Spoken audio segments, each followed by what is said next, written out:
Salut à tous, c'est Santo de Communauté Android et aujourd'hui j'ai la chance de pouvoir vous montrer en action les deux smartwatches de chez Sony. Donc on a ici la première version et ici la deuxième. Donc rapidement, si on regarde ensemble comment ça fonctionne, ici donc, on a la version avec le bracelet en cuir qui coûtera 219 €. Si vous voulez avoir un bracelet type en silicone, il faudra compter donc dans les 199 €.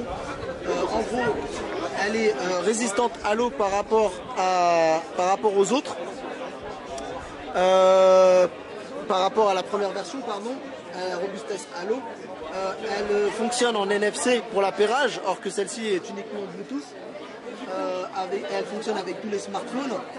On a une utilisation à peu près peu fréquente. Sony annonce une autonomie environ de 7 heures et une utilisation normale de 3-4 jours. Aujourd'hui, avec les mises à jour de la montre de Sony, la smartwatch première version, c'est un peu l'autonomie que j'arrive à obtenir grâce aux efforts faits par Sony, puisqu'avant on parlait d'une autonomie d'à peine une journée. Voilà ici donc. Malheureusement, c'est un prototype, donc ça ne fonctionne pas. Je ne pourrais pas aller très loin dans les démos, donc c'est seulement pour voir l'affichage. Au niveau de l'affichage, c'est légèrement mieux. Les pixels sont un peu plus fins, mais c'est pas non plus la révolution. Ce qui est un peu plus intéressant, c'est au niveau de la taille de l'écran, on gagne un certain confort dans la lecture de cet écran et devient plus lisible. La norme, par contre, c'est le Bluetooth 3.0 ici. On revient un peu en arrière puisque avec la version de la Sony première version, on était en version 4.0. Également, elle a un chargement qui n'est pas le même que celui de la première smartwatch, puisque si j'essaie de vous la montrer, si j'arrive à la tirer de mon bras, ici, on avait un connecteur ici propriétaire ici, alors que sur la smartwatch, Sony a réussi, je vous montre là, a réussi, on voit pas très bien à inclure, en tout cas le port micro USB, ce qui est plutôt une bonne chose. Ensuite, qu'est-ce qu'on peut vous dire d'autre? Au niveau des pixels, la résolution sur cette nouvelle smartwatch, il n'a plus de batterie malheureusement, puisque Sony nous avait confié que le modèle qui a nous passé avait plus de batterie.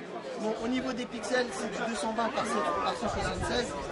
Et bien sûr, notamment cette Sony Smartwatch 2 va bénéficier de l'ouverture du code source de la montre afin de pouvoir aider les développeurs à développer un max d'applications, sachant que les applications de la première smartwatch seront compatibles avec cette dernière.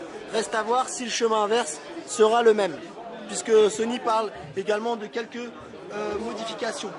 Sur cette smartwatch, ce que vous allez pouvoir faire, c'est voir les appels entrants, voir les journaux d'appel, également les SMS, les MMS, les notifications d'appels manqués, les notifications de calendrier, email, Twitter, de nouveaux événements, des agrégateurs d'informations, la météo.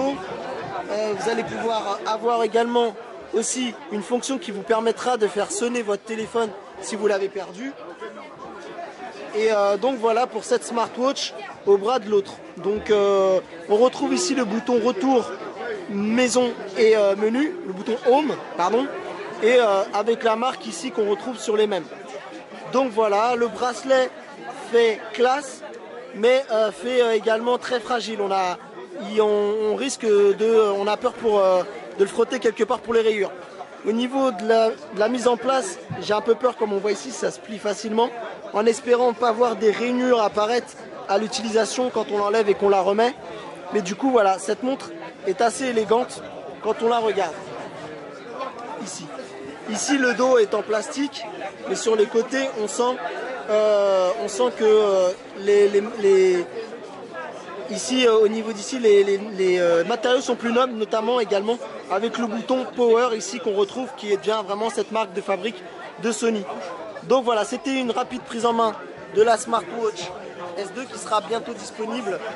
Et donc on espère avoir un produit un peu plus amélioré pour pouvoir aller un peu plus profondément dans l'utilisation de cette montre, puisqu'aujourd'hui malheureusement nous avons un prototype qui ne nous permet pas d'explorer un peu plus en détail la montre.